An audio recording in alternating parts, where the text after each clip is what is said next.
ज्योतिष वर्धमान स्वामी के शासन में हमसे विराजते और उनकी यह पावन पीयूष देशना हम सभी के लिए परम उपकारी है। अनादिकाल से हमारी इस आत्मा में जो जन्म, जरा और मृत्यु रूपी रोग लगे, उन रोगों का उपशमन करने वाली कोई परम औषधि है तो वह एकमात्र यह जिनवाणी भव्य आत्माओं। आज हर इंसान अपने आप को अमर बनाने के प्रयास में, कौन सा ऐसा व्यक्ति होगा जो अपने इस मनुष्य पर्याय की समाप्ति मृत्यु को प्राप्त करना चाहता हो।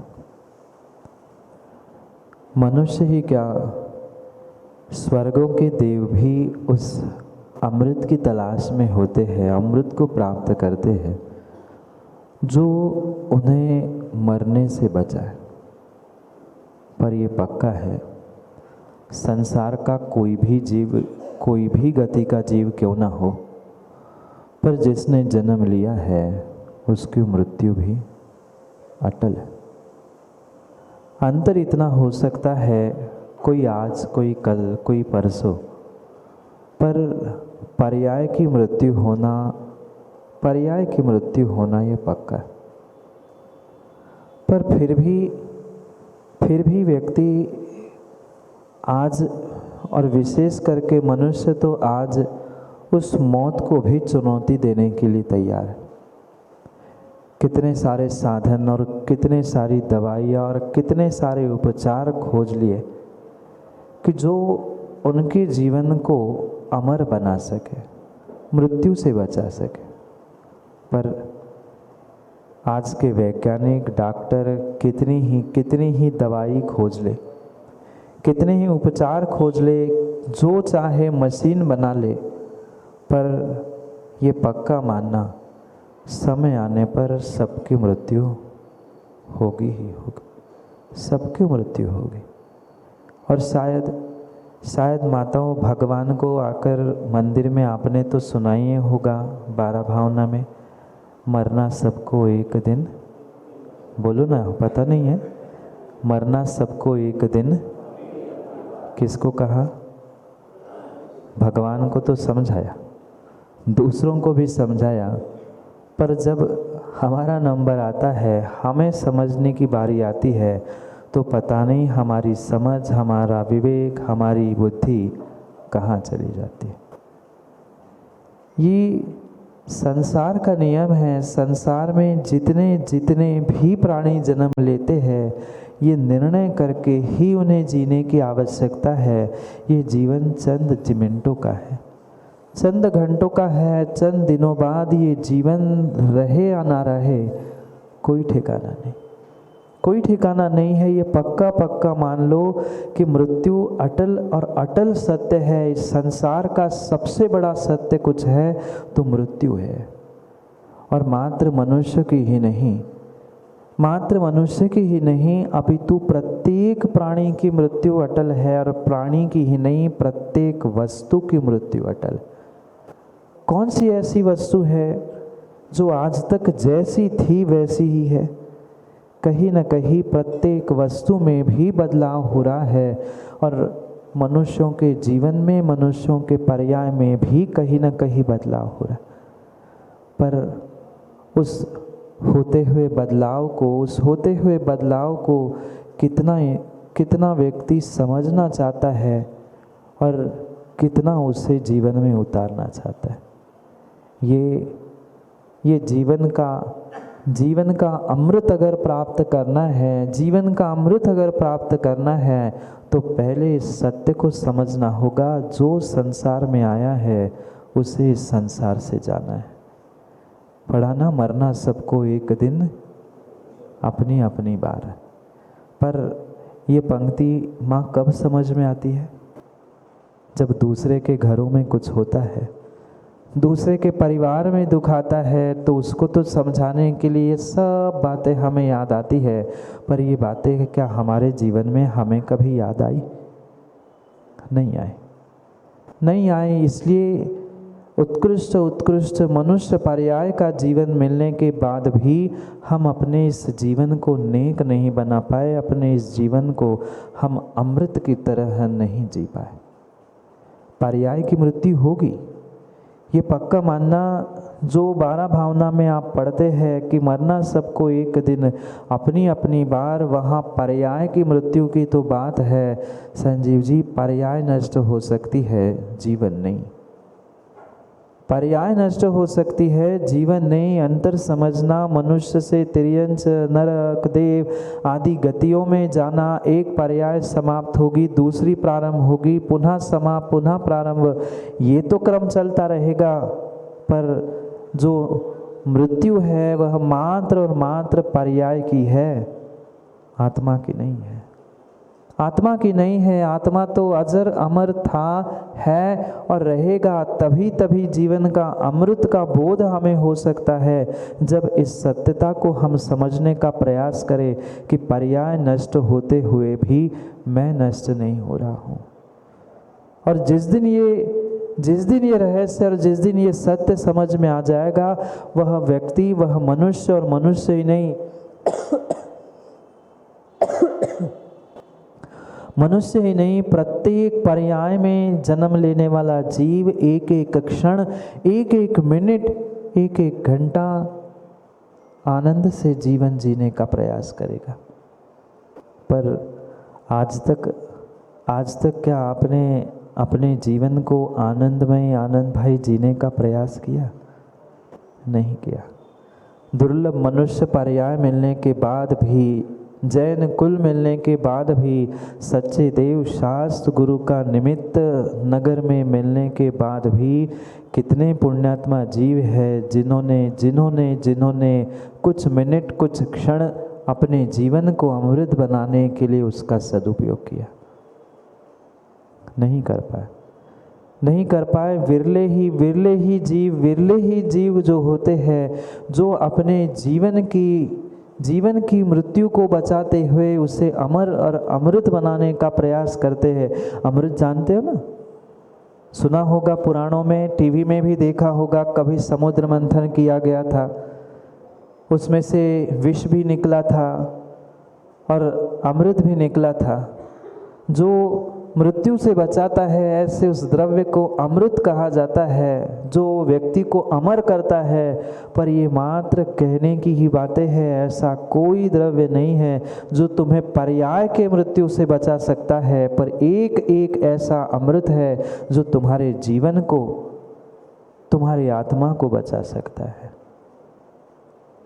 ये पर्याय तो नश्वर है, आज उत्पन्न हुई है, कल नष्ट हो जाएगी।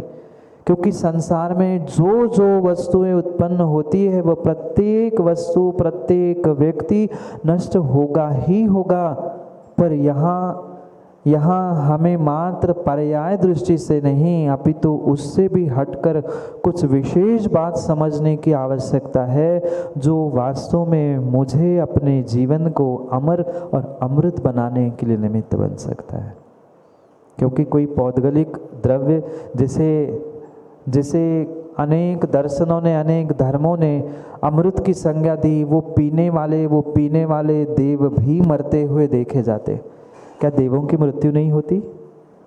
देवगति के जीवों की भी, उस पर्याय की भी मृत्यु होती है। फिर विचार करना, जब पर्याय नष्ट हो ही रही है तो फिर हम जीवन को अमर कैसे बनाएं? जीवन को अमर कैसे बनाएं? जीवन में अगर वह अमृत प्राप्त हो जाए तो पक्का मानना, तुम्हारा, हमारा, सबका जीवन अमर हो सकता है। पर उस अमर बनाने के लिए उस अमृत की तो खोज कर रहे हैं, दवाइयों की तो खोज कर रहे हैं, उपचार मशीन आदि तो खोज रहे हैं। पर ध्यान रखना, उससे पर्याय बचने वाली नहीं है। पर जीवन बचाने के लिए यहाँ अमृत की बात आचार्य काम कुमारनंदी महाराज कह रहे, पर्याय को नहीं। पर्याय किसी की नहीं बची, भगवान तीर्थंकर की तक पर्याय नहीं बची है। महान महापुरुषों की, शलाका पुरुषों की भी पर्याय नहीं बची है। पर पर्याय भले ही ना बची हो, पर क्या चंद्र प्रभु भगवान का जीवन नहीं बचा? क्या तीर्थंकर आदिनाथ भगवान का जीवन नहीं बचा? जीवन वे साक्षात हमारे सामने नहीं जी रहे हैं, पर प्रत्येक तीर्थंकर, प्रत्येक महापुरुष और प्रत्येक शलाका पुरुष के जीवन के वृत्तांतों को, जीवन की घटनाओं को याद करते हुए आज भी उनका जीवन अमर है। आज भी उनका जीवन अमर है, आज भी उनका जीवन अमृत की तरह सबके लिए, दूसरे जीवों के लिए भी अमर बनाने के लिए निमित्त बन सकता है। कई सैकड़ों, हजारों नहीं ज्ञानियों करोड़ों वर्ष बीत गए तीर्थंकर आदिनाथ भगवान को निर्वाण प्राप्त करते हुए, पर फिर भी जब भी पहला अर्घ चढ़ाया जाता है तीर्थंकर आदिनाथ भगवान को ही चढ़ाया जाता है। अभी अभी चढ़ाए ने सब अर्घ आप लोगों ने। क्यों? क्या आज कोई तीर्थंकर भगवान हमारे सामने है? नहीं है। कोई तीर्थंकर भगवान, कोई सिद्ध भगवान हमारे समक्ष नहीं है, पर उनका जीवन इतना अमृत के समान अमर हो गया था कि एक पत्थर में, एक पाषाण में और एक धातु की आकृति में हमने उन्हें संस्कारित, उपचारित करते हुए, उन्हें पूज्य बनाते हुए उस अमृत का पान करने का प्रयास किया। ध्यान रखना, हमें भी अपने जीवन में कुछ ऐसा कर गुजारने की आवश्यकता है, कुछ ऐसे कर गुजरने की आवश्यकता है जिससे मेरा जीवन भी अमृत बने, मेरा जीवन भी अमर बने। अमृत द्रव्य की बात नहीं कर रहा हूँ, अमर देवों की बात नहीं कर रहा हूँ। मनुष्य बनने के बाद भी हम अमर हो सकते हैं, मनुष्य बनने के बाद भी हमारा जीवन अमृत बन सकता है, जैसे महापुरुषों का बन चुका है। पर ऐसा कभी अच्छा कार्य हमने जीवन में किया? कभी ऐसा अच्छा और सच्चा काम हमने जीवन में किया? कभी अच्छा किया तो कभी सच्चा किया, पर अच्छा और सच्चा कार्य आज तक हमने जीवन में एक साथ किया ही नहीं। दुनिया को दिखाने के लिए किया, वह अच्छा था, और मात्र अपने स्वार्थ के लिए किया, वह सच्चा हो सकता है। पर जो स्वार्थ, परार्थ, सबको जीवन जीने की कला सिखाने वाला था, ऐसा जीवन जो स्वार्थ और परार्थ रूप था, उसको हमने आज तक समझा ही नहीं है। बहुत अच्छी बात तो तब होती जब हमारा भी जीवन उन तीर्थंकर भगवंतों जैसा, महापुरुषों जैसा, शलाका पुरुषों जैसा दूसरों के लिए दिग्दर्शक होता, दूसरों के लिए अमृत बनता। पर दूसरों के लिए अमृत बन पाए ना बन पाए, पर जिन्होंने अपने जीवन को अमर कर दिया है, जिनका जीवन अमृत हो चुका है, कम से कम उनके समीप पहुंचकर कुछ अमृत की बूंदे ही हम ग्रहण करें, कुछ अमृत की बूंदे ही हम ग्रहण करें। पर इतना समय महाराज कहाँ है? इतना समय कहाँ है? हमें अपने आप को, अपने जीवन को समझने के लिए समय नहीं है। मात्र राग, द्वेष, छल, कपट, कसाय और विषयों की इच्छाओं के आगे हमारा जीवन बढ़ ही नहीं पाया, जीवन आगे बढ़ ही नहीं पाया। ये पुनः ध्यान रखना। भले ही पानी में डुबकी लगा पाओ नहीं लगा पाओ, कभी तालाब, सरोवर, नदी के पास वैभव भाई पहुँचे? नदी, तालाब, समुद्र किसी के पास तो गए होंगे जीवन में। भले ही उस पानी में, तालाब में, नदी में, और तालाब, नदी, कुआं नहीं, स्विमिंग पूल तो लगभग सब गई होंगे ना। स्विमिंग पूल में डुबकी लगाओ नहीं लगाओ, तालाब, नदी में डुबकी लगाओ नहीं लगाओ, पर उसके किनारे भी बैठ जाओ तो पानी की ठंडक अपने आप मिलती है। पानी की ठंडक अपने आप मिलती है। भले ही कमरे के अंदर बरसात नहीं हो, पर कमरे के बाहर गिरा हुआ पानी कमरे में कुछ अंशों में ही सही ठंडक देता ही देता है। ऐसे ही हम साक्षात अपने जीवन को अमृत बना पाए नहीं बना पाए, अमर बना पाए नहीं बना पाए, पर जो अमर बन रहे हैं, जो अमर बन चुके हैं, जिन्होंने अपने जीवन को अमृत बना लिया है, ऐसे जीवों के समीप पहुँचने से, ऐसे व्यक्तियों के समीप पहुंचने से भी हमारे जीवन में उस अमृत की अनुभूति हो सकती है। पर पुरुषार्थ हमें स्वयं को करना है। पुरुषार्थ हमें स्वयं को करना है। जो ये अद्भुत अद्भुत मनुष्य पर्याय का जीवन मिला था ज्ञानियों, मनुष्य पर्याय के जीवन के अलावा अन्य कोई ऐसी धन्य पर्याय नहीं है जो तुम्हारे जन्म जरा मृत्यु को नाश करने के लिए कार्यकारी हो। पर ये पर्याय मिलने के बाद भी कितना साधु समागम हमने प्राप्त किया, कितना प्रभु आराधना में हमने अपने समय को व्यतीत किया। सोचने और समझने जैसी बात है, सोचने और समझने जैसी बात है। आज अगली नीति को समझाते हुए यहाँ काम कुमार नंदी महाराज पुनः समझा रहे हैं, ज्ञानियों थोड़े से जाग जाओ, अंतिम समय चल रहा है, अंतिम समय चल रहा है, किसी की पर्याय का, किसी के पुण्य का और किसी का। तो यहाँ तो ग्रंथ का अंतिम समय, अंतिम चरण में अद्भुत बातों के साथ वे समझा रहे हैं, ज्ञानियों जीवन को अमृत बना लो, जीवन को अमृत बना लो। अमृत बहुत पीने की आवश्यकता नहीं होती है। जैसे कुछ दिन पहले भी मैंने पूछा था, शक्कर 2-5 किलो माँ खाने की आवश्यकता नहीं है मुंह मीठा करने के लिए। 2-4 कण भी मुख में मीठे चले जाए शक्कर के तो मुख पक्का है, मीठा होकर ही रहता है। ऐसे ही अमृत की पूरी वर्षा आवश्यक नहीं है, पूरे अमृत में डूबने की आवश्यकता नहीं है। एक बूंद भी अमृत की पर्याप्त है। पर अमृत को अमृत हम समझे तब ना। हम बाहर के उस पौद्गलिक द्रव्यों को प्राप्त करते हुए से उसे तो अमृत मान रहे हैं, पर जो हमें मौके मिले हैं अमृत पीने के लिए, उसका कितनों ने सदुपयोग करते हुए जीवन को बदलने का और जीवन को अमर करने का प्रयास किया। विचार करना क्योंकि जीवन में अगर मनुष्य पर्याय में युवाओं कुछ मनुष्य पर्याय की सार्थकता जो तुम्हें अमृत दिलाने वाली है, तो वो मात्र और मात्र साधु की संगति और साधु की वाणी है।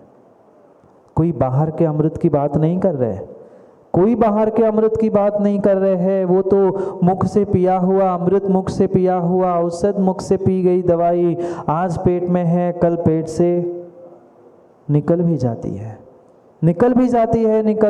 है। पर साधु की वाणी जो श्रद्धा के साथ, आत्मीयता के साथ ग्रहण करता है, विश्वास मानना उसका जीवन, और मात्र इस लोक का नहीं, मैं जीवन कह रहा हूँ, पर्याय नहीं। पर्याय तो वर्तमान की धन्य होगी, पर अगली कई पर्यायों का उसने अपने स्वयं के जीवन का, स्वयं के हाथों से बहुत बड़ा बीमा कर लिया है।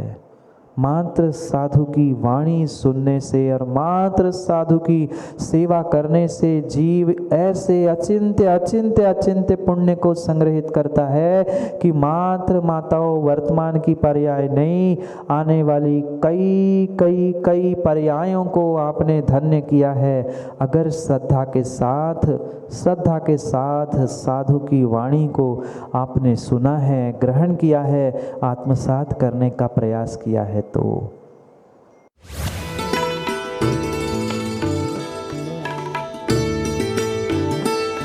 परम पूज्य संत शिरोमणि आचार्य श्री 108 विद्यासागर जी महाराज एवं